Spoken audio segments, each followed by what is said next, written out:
નમસ્કાર વિદ્યાર્થી મિત્રો, ગુડ મોર્નિંગ. કેમ છો દરેક વિદ્યાર્થી? બધા મજામાં છો ને? ઓનલાઈન વિડિયો લેક્ચરમાં હું જય સર આપ સર્વ વિદ્યાર્થી મિત્રોનું હાર્દિક સ્વાગત કરું છું. મિત્રો, ચેપ્ટર નંબર 5 આપણે આગળ વધારવાનું છે. મિત્રો, હવે બે નાનકડા ટોપિક રહ્યા છે.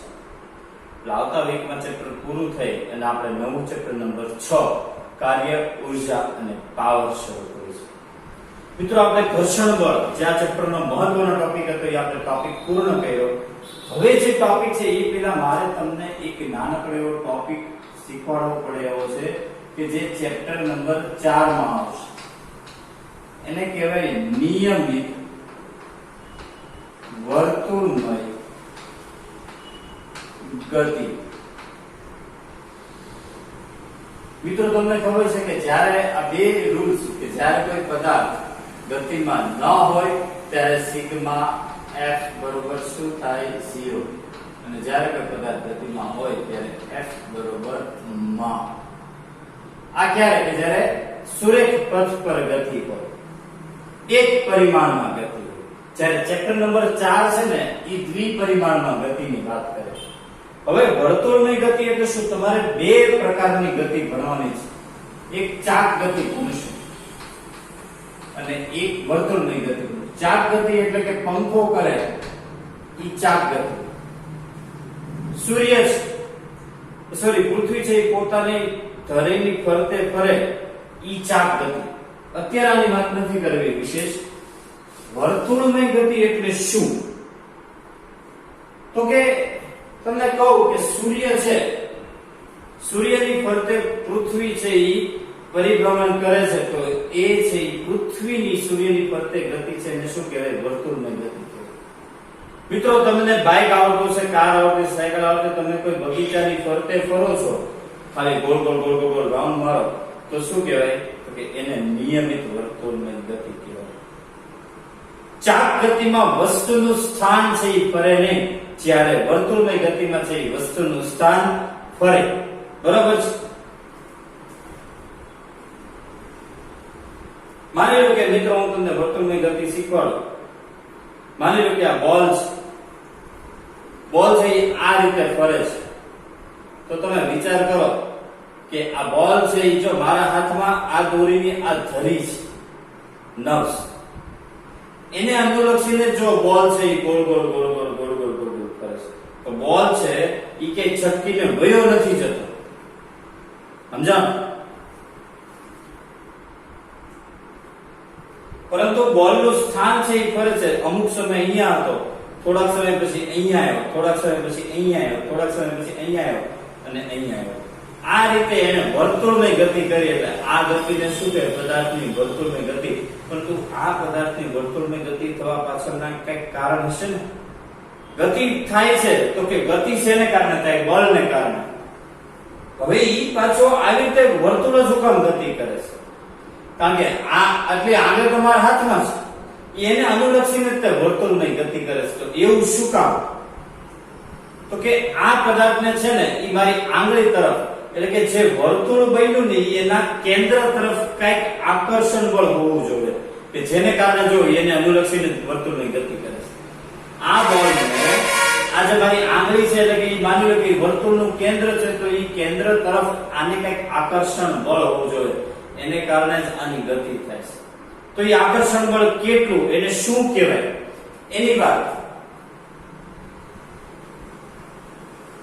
ટોપિક તમે ચેપ્ટર નંબર 4 માં ભણવાના છો, પરંતુ આની મારે અહીંયા જરૂર છે એટલે હું તમને અત્યારે શીખવાડી દઉં છું. આપણે ખાલી સૂત્રનું કામ છે.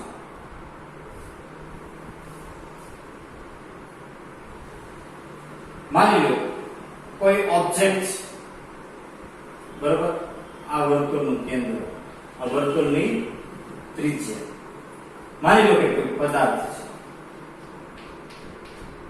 એ વર્તુળમય ગતિ કરે છે આવી રીતે. બરોબર? તો મેં અહીંયા આગળ ઓલી દોરી મારી આંગળી હતી. હવે તમે વિચાર કરો કે આ પદાર્થ ફરે છે, તો આ પદાર્થ છે એને કેન્દ્ર તરફ કઈક બળ લાગતું હશે અને એનો વેગ છે એ જો કઈ દિશામાં? અત્યારે અહીંયા છે, તો એનો વેગ છે એને દોરેલા સ્પર્શકની દિશામાં દોરવાનો.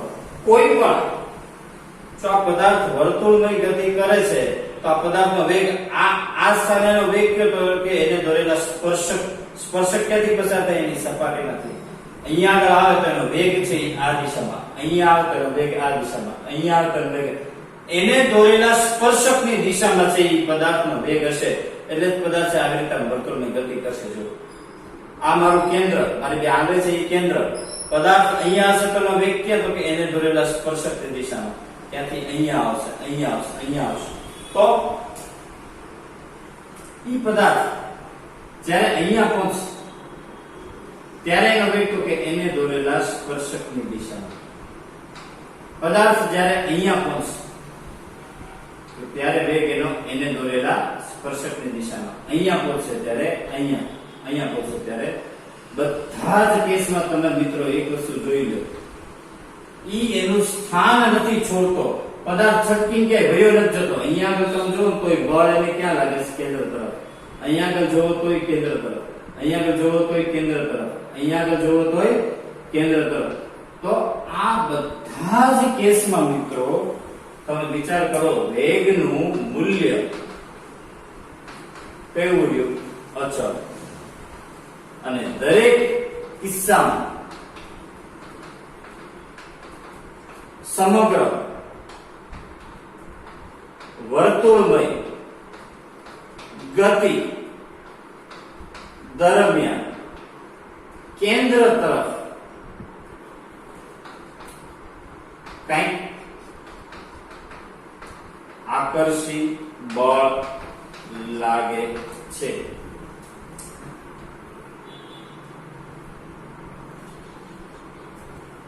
એ આકર્ષી કેન્દ્ર તરફ લાગતું આકર્ષી બળ એને મિત્રો કહેવાય કેન્દ્રગામી બળ.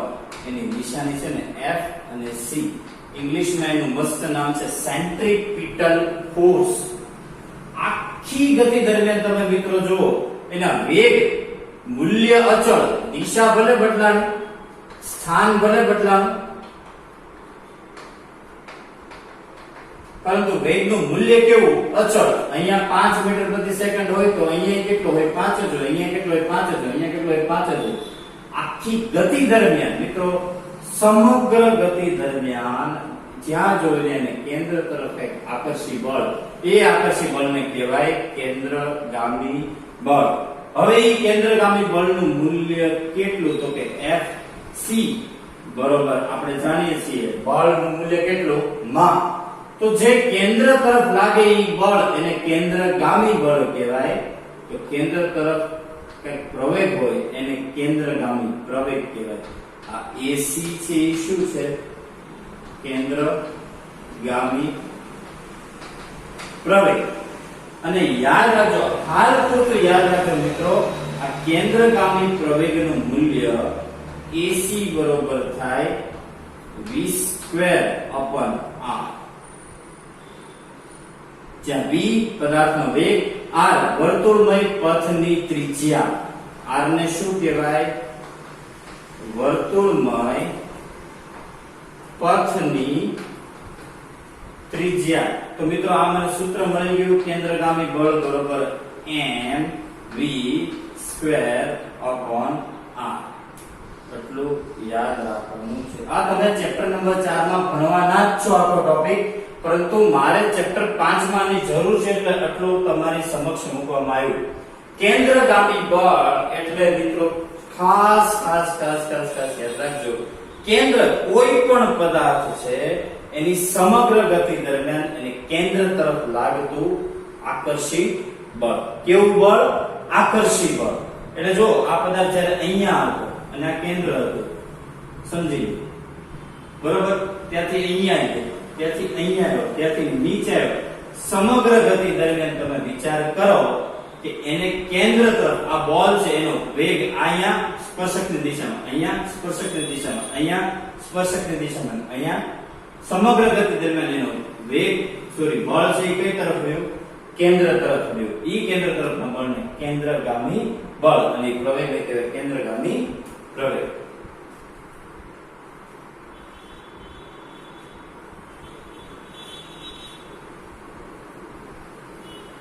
તો યાદ રાખજો મિત્રો, આના ઉદાહરણ તમને આપી શકું કે સૂર્યની ફરતે પૃથ્વીની ગતિ છે એ વર્તુળની ગતિ કહેવાય. દાખલા તરીકે સારામાં સારું ઉદાહરણ, સૂર્યની ફરતે પૃથ્વીનું પરિભ્રમણ એ શું છે? તો કે નિયમિત વર્તુળમય ગતિનું ઉદાહરણ કહી શકાય. આપણે તો આ સૂત્ર જ યાદ રાખવાનું છે. આને પછી આપણે ઘર્ષણ સાથે મેળવવાનું છે, કારણ કે અત્યારે સપાટી આપણે કેવી લીધી છે? લીસી. કાલ વાળા અહીંયા આગળ હું ખરબચડી સપાટી લઈશ તો શું થાય આપણે એની વાત કરવાની છે. અને આટલી વસ્તુ છે એ તમે ચેપ્ટર નંબર 4 માં ભણવાના છો અને ત્યારે તમે આ પરિવાર ભણશો. એક વસ્તુ કહી દઉં મિત્રો ફટાફટ. માની લો કે આ તો એને દોરીના અવકાશમાં હતો ત્યાં સુધી આ રીતે ફેરો. તમે લંગરિયા બાંધ્યા હશે, ઘણીના લંગરિયા છૂટી જાય તો પથ્થરો છપીને કોકના ટોલા ઉપર જાય ફાટ લઈને ભાગી જાય. માની લો કે આ દડો છે એના અવકાશમાંથી મુક્ત થઈ ગયો અને ક્યાંક છટકીને વયો ગયો, તો એનો મતલબ કે એને જે કેન્દ્ર તરફનું જે આકર્ષણ બળ હતું ને ઈ વયું ગયું. એને કારણે પદાર્થ છે એ અવકાશમાંથી હું વયો ગયો, છટકીને વયો ગયો. એ બળને કહેવાય કેન્દ્ર ત્યાગી બળ.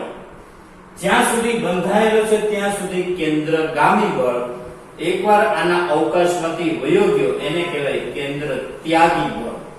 ત્યારે બંધાયેલો છે ત્યારે પ્રવેગ છે કેન્દ્રગામી પ્રવેગ. મુક્ત અવકાશમાંથી છટકીને વયો જાય ત્યારે એને પ્રવેગને કહેવાય કેન્દ્ર ત્યાગી પ્રવેગ. બરાબર છે મિત્રો? તો આટલી વસ્તુ યાદ રાખી અને હવે આપણે આપણા ચેપ્ટર નંબર 5 માં પાછા આવીએ અને એમાં આપણે એક મહત્વનો ટોપિક લેવાનો છે.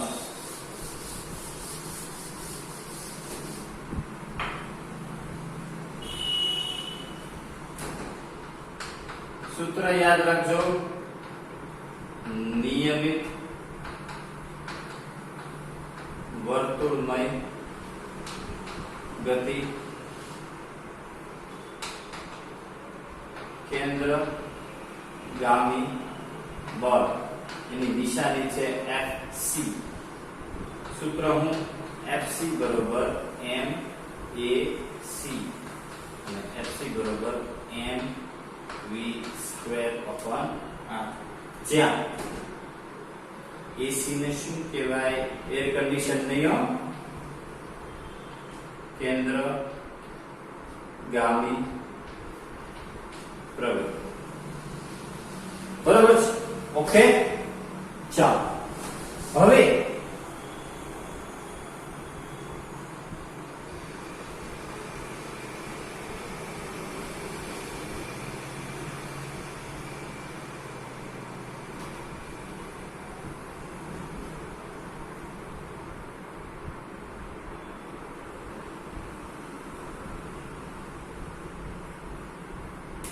આપણે ચેપ્ટર 5 માં ટોપિક નંબર છે 11.2 સમતલીય માર્ગ પર વાહનની ગતિ. માની લો કે ઘર્ષણ વાળો રોડ છે. માની લો કે વર્તુળ એક ટ્રેક છે, આ છે એની ત્રિજ્યા છે અને અહીંયા આગળ કોઈ પણ તમે લઈ લો ને કે કાર છે કે કોઈ પણ કટોળ છે જે કઈ, બરોબર? આ એક કાર છે, આ દિશામાં ગતિ કરી રહી છે, બરોબર? બરોબર. તો એ વર્તુળમય ગતિ છે, એ કાર જ્યારે અહીંયા પહોંચશે, બરોબર, અત્યારે અહીંયા એનો વેગ છે એને દોરેલા સ્પર્શકની દિશામાં આ દિશામાં છે. અહીંયા આવશે ત્યારે એને દોરેલા સ્પર્શકની દિશામાં અહીંયા હશે, અહીંયા આવશે ત્યારે એને દોરેલા સ્પર્શકની દિશામાં અહીંયા આવશે અને અહીંયા કોઈ પણ બિંદુ એ તો અહીંયા આગળ હોય તો આ બિંદુએ દોરેલા સ્પર્શકની દિશામાં આમ કોઈ પણ બિંદુ એ કારનો વેગ છે એ એની દિશામાં હોય. હવે આ રોડ છે એ માની લો કે સલામતી ભર્યો નથી, ખરબચડો છે, લીસો નથી, બરાબર? તો શું થાય? હવે તમારો જો વિચાર કરો કે માની લો પહેલા તો આની ઉપર કહું કે જો જ્યારે આ પદાર્થ હોય તો ઉપર તરફ કયું બળ લાગે? લંબન. એના ઘટકો લઈ નીચે તરફ mg.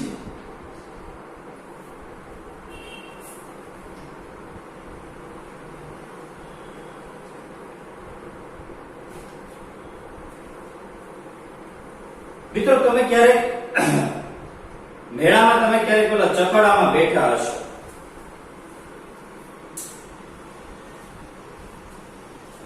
એ ચકડું કેવું હોય ખબર મિત્રો કે તમને છે એક બાજુ બેસાડ દે અને ઓલો આવી રીતે આમ ફેરવતો હોય, એનું કેન્દ્ર તરફ એનું આકર્ષણ બળ હોય, પણ ક્યારે ફૂલ સ્પીડમાં હોય ત્યારે તમને એવું લાગે તમને બહાર કોક આમ ખેંચી રહ્યું, તમને કોક બહાર છે ને ફેંકી દેવા માંગતું હોય, તમે સ્કૂટર બાઇક લઈને જતા હો અને શાર્પ ટર્ન આવે બરોબર, ત્યારે તમે આમ નથી એમ હીરોગીરી કરતા આમ સહેજ બાઇક આમ લઈને ક્યારેક કોક ગટરમાં પડી જાય કહેવાય નહીં. હવે મિત્રો શાર્પ ટર્ન છે ને લેતા આવડે એને ખબર હોવી જોઈએ કે મહત્તમ સલામત ઝડપ કેટલી છે. માની લો કે આપણે કાળીપીડી કે કોઈ પણ ભાવનગરનો અમારે કોઈ એરિયા હોય તો મને ખબર હોય કે મારે ક્યાંથી શાર્પ ટર્ન લેવા, આ ખાડા આવે ત્યાં ન લેવા લપસી પડી, તો વાહન માટે મહત્તમ સલામત ઝડપ કેટલી? કોઈ પણ વાહન હોય માટે મહત્તમ સલામત ઝડપ એને કહું હું Vmax કેટલી મારે જાણવું. તો મારે પહેલા તો એ કે રોડ છે એ ઘર્ષણ વાળો, કારણ કે ટાયર છે અને રોડ વચ્ચે હું ઉત્પન્ન થવાનું ઘર્ષણ બળ ઉત્પન્ન થવાનું.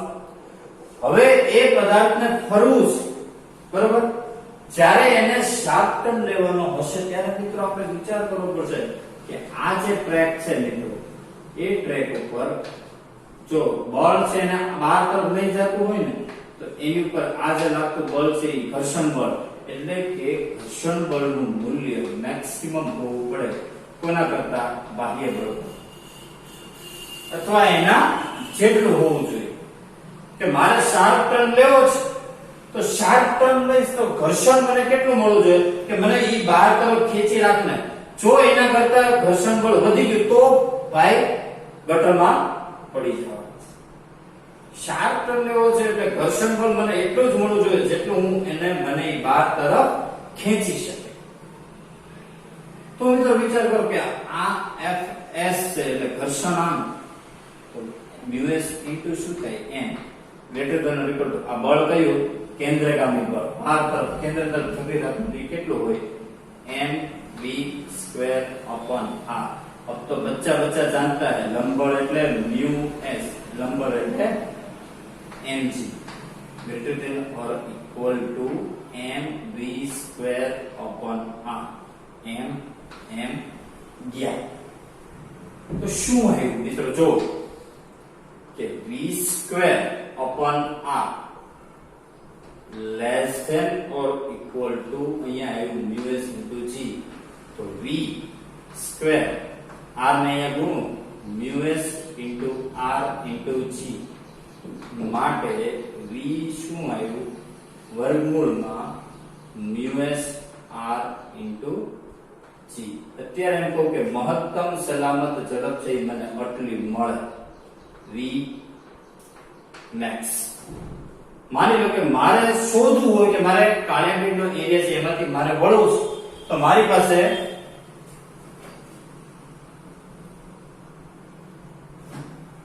કેટલી વસ્તુ જોઈએ? રોડ અને ટાયર વચ્ચેનો ઘર્ષણાંક જોઈએ, કેટલી ત્રિજ્યાવાળા માર્ગે મારે વળવાનું છે અને જી તો ખબર છે. આટલી વસ્તુ હોય ને તો હું છે પડતા છે પછી તો મને ખબર પડી જાય કે મહત્તમ સલામત ઝડપ આટલા કિલોમીટર પ્રતિ કલાક છે, ઈ હદમાં મારે હલાવવાની, નહીં તો હું પડી જાઉં. તો આ એક કન્ડિશન થઈ ગઈ મિત્રો. સમજાણું? માની લો કે આ સિક્કો હોત બરોબર, અને આને હું કોક સપાટી પર આવી રીતે આમ ફેરવત બરોબર, ઘણા વાળા થાળીમાં ન ફેરવતા આવી રીતે આમ જો આમાંથી વહી ગયું. હું એને ફેરવતો હોત બરોબર, અને મારે એને થાળીમાંથી પડવા દેવો ન જોઈતું, એના માટેની શરત શું? તો કે આ થઈ ગઈ કે આ બોલ છે આમ ફરે છે અને મારા અવકાશની બહાર ન જાય. એના માટેની શરત કે મહત્તમ સ્થિત ઘર્ષણ બળનું મૂલ્ય કેન્દ્રગામી બળ જેટલું અથવા એના કરતા વધુ હોવું પડે. આ મહત્વની એક શરત થઈ ગઈ. એના ઉપરથી આપણને મહત્તમ સલામત ઝડપ, વાહનની મહત્તમ સલામત ઝડપ માટેનું સૂત્ર છે કે જો હું આટલી વસ્તુ ધ્યાનમાં રાખીને હલાવીશ તો પછી હું બચી જઈશ, નહીતર પછી શેમાં પડી જશો તમે? ગટરમાં. હું તો મહત્તમ સલામત ઝડપ તે જ હાલું. સમજાવો મિત્રો? તો એ બહુ મહત્વની અને સરળ, એકદમ સરળ થિયરી, બસ એટલું જ છે. તમારે બીજું કાંઈ લખવાનું નથી થિયરીમાં, ખાલી એના તારવણીના સ્ટેપ, બીજું એકેય વસ્તુની જરૂર છે નહીં. બરોબર છે મિત્રો? એની ડાઉટ? મહત્તમ સલામત ઝડપ મને આટલી મળે. ઓકે, ચાલો આપણે તો અહીંયા આગળ લખી લઈએ. એક મને કન્ડિશન મળી ગઈ, એક શરત મળી ગઈ મિત્રો.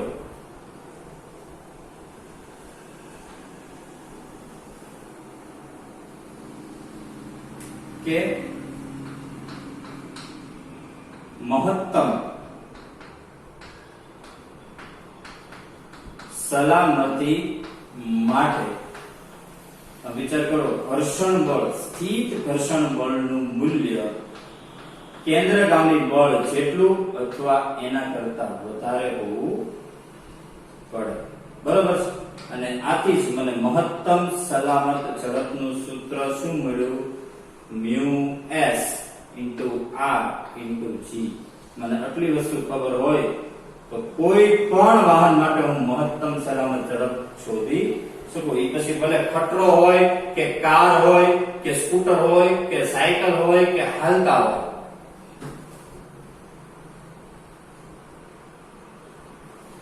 ઘણા મિત્રો મેં એવા જોડે છે હાલતા જતા ને કોઈ આમ 60 ટન લઈ. એટલે ધ્યાન રાખજો મિત્રો, આ તો વાહન માટે છે.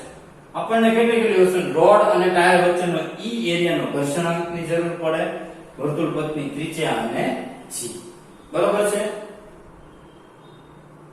એક દાખલો છે, બરોબર, એક્સ્ટ્રા વાળો છે.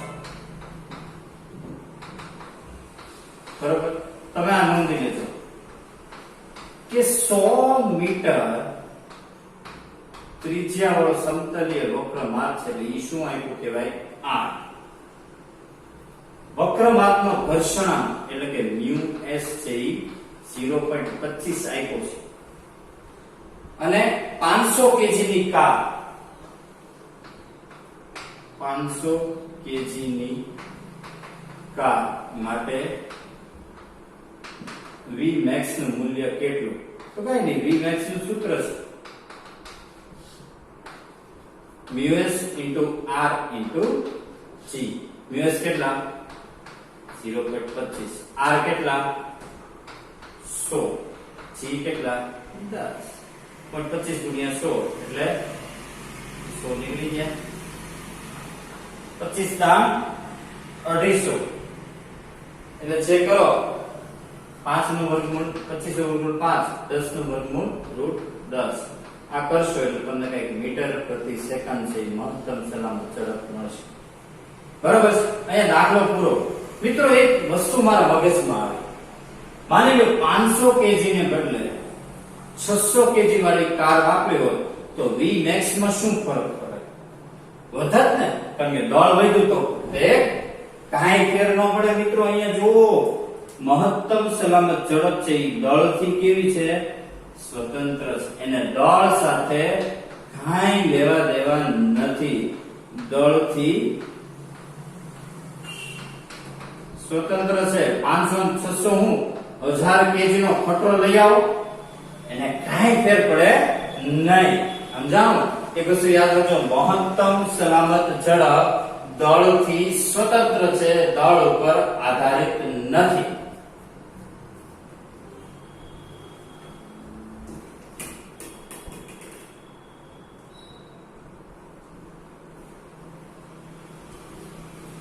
ઓકે મિત્રો, હું તમને હમણાં નોટ તરીકે લખાવી દઈશ. બરોબર? આ દાખલો એક એક્સ્ટ્રા વાળો છે. બરોબર છે?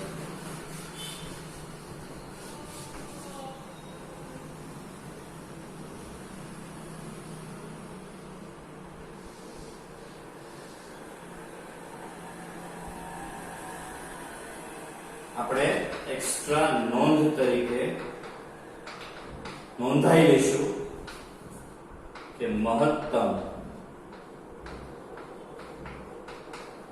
સલામત ઝડપ દળ થી કેવી છે? સ્વતંત્ર છે. એટલે કે દળ પર આધારિત નથી. કાલાવરુથી તમને કોઈ એવો પ્રશ્ન પૂછે, મહત્તમ સલામત ચલો, કાલાવરુથી તમને કોઈ એવો પ્રશ્ન પૂછે કે 500 કેજી નો દળનો પદાર્થ છે એને બદલે 1000 કેજી દળનો પદાર્થ વાપરે તો મહત્તમ સલામત ઝડપમાં શું ફેર પડે? બમણી થાય, 4 ગણી થાય, અડધી થાય, કાંઈ ફેર ન પડે. શું આ દળ ઉપર આધારિત જ નથી? બરોબર, જે વસ્તુ દળ ઉપર આધારિત જ નથી એને દળ વધારો ઘટાડો કાંઈ ફેર પડે નહીં. એક AI નો છે. છઠ્ઠો, એમાં એને શું કીધું? જો વર્તુળ માપની ત્રિજ્યા એને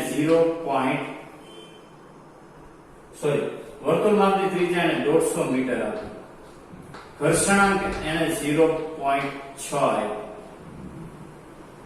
તો એની Vmax કેટલી થાય? તો અંડર સૂત્ર mu s into rg પતી ગયું. 150 ગુણ્યા 0.6 ગુણ્યા g કેટલા? 10. 0.6 ગુણ્યા 10 એટલે કેટલા થાય? 6. 150 300. 100 તેરી 300 થાય ને? 3 ગુણ્યા 100. 100 નું વર્ગમૂળ 10. 3 નું વર્ગમૂળ √3. √3 એટલે 1.73 થાય ને? એનું વર્ગમૂળ કરશો √3 એટલે 1.73 એટલે કેટલા? 17.3 મીટર પ્રતિ સેકન્ડ. Your answer. ઓકે, જોયું. રેડી? આવશે આવું?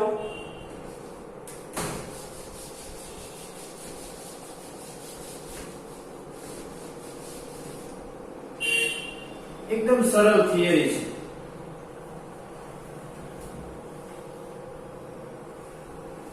ઓકે, તો જો મિત્રો આજે અહીંયા સુધી રાખીએ. આનો એક થિયરી નો સેકન્ડ પાર્ટ છે આવતીકાલના લેક્ચરમાં, પછી એની એપ્લિકેશન પૂરી થશે એટલે આવતા વીકથી છે નવો ટોપિક આવશે. આવતીકાલે તમારે ટેસ્ટ છે એટલે આવતીકાલે મિત્રો લેક્ચર મૂકવામાં નહીં આવે, પરમ દિવસે મૂકીશ, કારણ કે કાલ તમારે ટેસ્ટની તૈયારી છે એ સારામાં સારી રીતે તમે કરી શકો એટલા માટે. અને આવતા સોમવારે એટલે કે આવતા વીકમાં છે પછી આ ચેપ્ટર થઈ જશે. એક જ ટોપિક બાકી રહેલો, ચેપ્ટર થાય પૂરું. આજના હોમવર્કમાં શું કરવાનું છે ખબર?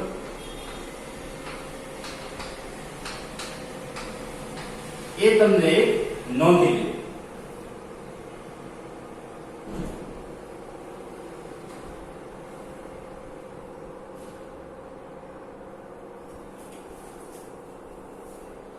થિયરી ટોપિક જે પીડીએફ તમને આપેલી છે એમાંથી 11.1 11.2 વત્તા આ બધી એક્સ્ટ્રા નોંધ. બરોબર? ઓકે, અને અમુક દાખલા છે ને મિત્રો હું તમને નોટ કરાવું છું. એ દાખલા છે એ તમારે કરવાના છે. એક તો ઓલો AI નો છઠ્ઠો. બરાબર છે? બીજા એક્સ્ટ્રા ન્યુમેરિકલ, એક્સ્ટ્રા દાખલા.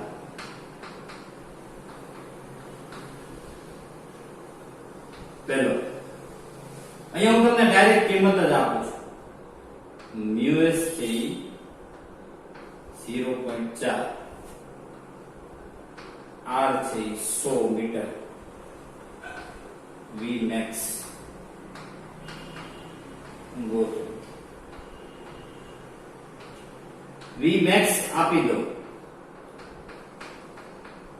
17.3 મીટર પ્રતિ સેકન્ડ. μs છે 0.5. તો વક્રાકાર માર્ગની ત્રિજ્યા કેટલી? અને છેલ્લો દાખલો.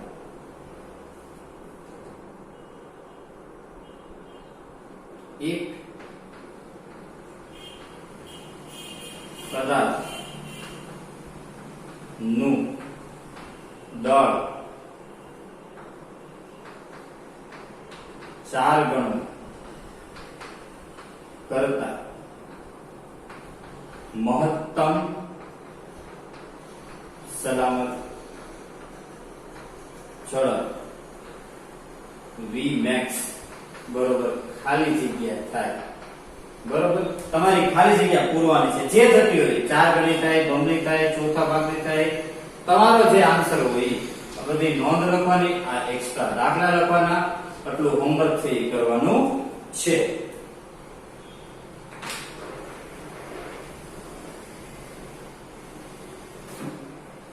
આવતા લેક્ચરમાં મળશું ત્યારે આ ચેપ્ટરનો એટલે આ ટોપિકનો છેલ્લો ભાગ છે એ પૂરો કરી અને એપ્લિકેશન પૂરી કરી આવતા એક નામ લખી દો. એક જ ટોપિક બાકી રહે ચેપ્ટર થઈ જશે પૂરું અને કાર્ય યોજના અને પાવર આપણે લેશું. ત્યાં સુધી મિત્રો આ લેક્ચરની તૈયારી, લેક્ચરનો કન્ટેન્ટ ઓછો રહી ગયો છે કારણ કે તમારે ટેસ્ટ છે. ટેસ્ટમાં સારામાં સારી તૈયારી કરી સારામાં સારા માર્ક્સ મેળવવાના. અને મિત્રો કંઈ પણ ડાઉટ હોય મિત્રો ટેસ્ટ બાબતે આજનો લેક્ચર ખાસ જોજો. ટેસ્ટ બાબતે કંઈ પણ ડાઉટ હોય તો મારો WhatsApp નંબર આપની સૌની પાસે છે. WhatsApp નંબર મને ડાઉટ મોકલો. એવું નહીં રાખવાનું કે સુરેશ સરનો ના ચેપ્ટર છે તો જય સરને કેમ પૂછું. તમારે પૂછવાની છૂટ છે. કોઈ પણ ડાઉટ હોય તો તમારે મને WhatsApp કરી દેજો, તમને સોલ્વ કરવામાં આવશે. કે મૂંઝાતા નહીં, અમે તમારી સાથે છીએ. બરોબર, ત્યાં સુધી સારામાં સારી તૈયારી કરો. સ્ટે ટ્યુન વિથ યોર જય sir. Thank you very much. જય હિન્દ, જય ભારત.